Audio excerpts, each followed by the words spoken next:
मैं शिवचंद्र राम, सम्यक समाज सेवा संस्थान मऊ का संरक्षक एवं सामाजिक कार्यकर्ता हूँ। आज भारतीय कैलेंडर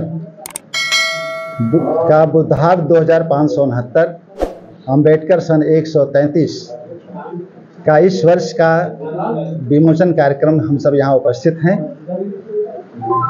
आपके माध्यम से पूरे देशवासियों को, सभी साथियों को नव वर्ष की बहुत बहुत मंगल कामनाएं, उनके परिवार के सुखद और बेहतर भविष्य की कामना करते हैं। ये भारतीय कैलेंडर वास्तव में पूरी भारतीय संस्कृति की दिनचर्या कैसे सुनिश्चित होनी चाहिए इसको प्रतिबिंबित करता है।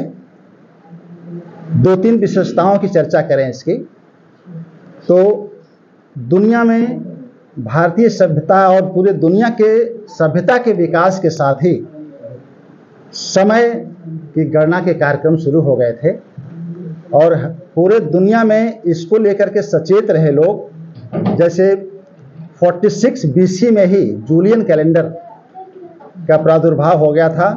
उसके साथ ही साथ भारत में 57 BC में और 56 BC यानी ईसा पूर्व में ही विक्रम संवत और शक संवत का प्रादुर्भाव हो गया था। इस कैलेंडर के संदर्भ में ये कहना है कि दुनिया में जितने कैलेंडर्स प्रचलित हैं, यहाँ तक कि राष्ट्रीय और अंतर्राष्ट्रीय जो मान्य कैलेंडर हैं, ग्रेगोरियन कैलेंडर, उनकी विशेषता ये रही कि रोमन साम्राज्य के प्रमुख आराध्यों और अपने अपने जितने भी विकसित हुए पूरे दुनिया में कैलेंडर और भारत में भी, वो अपने अपने धार्मिक आराध्यों के नाम पर रखे गए। लेकिन भारतीय कैलेंडर की ये विशेषता है, दूसरी चीज़ कि वो शासक भी रहे। भारतीय कैलेंडर में डॉक्टर रामविलास जी ने बहुत रिसर्च किया है, उनकी टीम ने बहुत रिसर्च किया है, वो साधुवाद के पात्र हैं कि इसमें जो महीनों के नाम हैं वो भारतीय समाज के जो वाहक हैं, समता, स्वतंत्रता, बंधुत्व और न्याय यानी बेहतर समाज की स्थापना के जो मूल तत्व हैं, उनके वाहक। अगर अशोक को छोड़ दिया जाए तो चाहे वो कबीर हों, रैदास हों, अयंकाली हों, नारायण गुरु हों, जितने लोगों के नाम पर महीनों के नाम रखे गए हैं वो सभी समाज और भारतीय संस्कृति के वाहक हैं। तो ये एक विशेषता है। दूसरी चीज़ ये कि जो भारतीय संविधान वैज्ञानिक दृष्टि संपन्न भारत बनाना चाहता है, उसकी ये उद्घोषणा करता है और इसके हर मूल में है ये शामिल कि कोई समय, कोई तिथि, कोई महीना शुभ या अशुभ नहीं होता। व्यक्ति की सामर्थ्य, उसकी सहमति के आधार पर कोई भी कार्यक्रम कभी किए जा सकते हैं।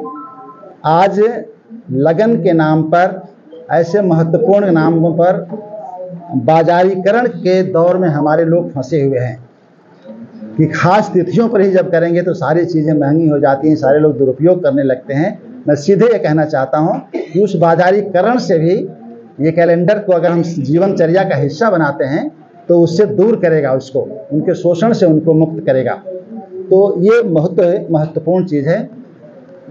हम ये आग्रह करते हैं आपके माध्यम से पूरे देशवासियों से, और ये कैलेंडर आज राष्ट्रीय स्तर पर चर्चित है। जैसा कि डॉक्टर रामविलास जी ने अपने वक्तव्य में बताया कि पहले बार इसका प्रेस क्लब ऑफ इंडिया में हम लोगों ने विमोचन कराया था।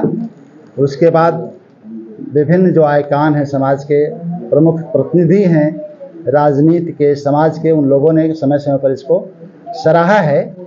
तो मैं आशा करता हूं और आह्वान भी करना चाहता हूं आपके माध्यम से समाज के लोगों से, बुद्धिजीवियों से, कि अपने जीवनचर्या का हिस्सा इस कैलेंडर को बनाएं। शादी विवाह में जब कार्ड छपवाते हैं तो इन तिथियों को, बुद्धार्थ और अंबेडकर सन तिथियों का उल्लेख करें। अपने त्योहारों को इसके वजह से, इसके आधार पर चलाने का प्रयास करें और अपने जीवन शैली और जीवन संस्कारों का हिस्सा बनाएं। इस आशा और विश्वास के साथ पुनः सबको बधाई।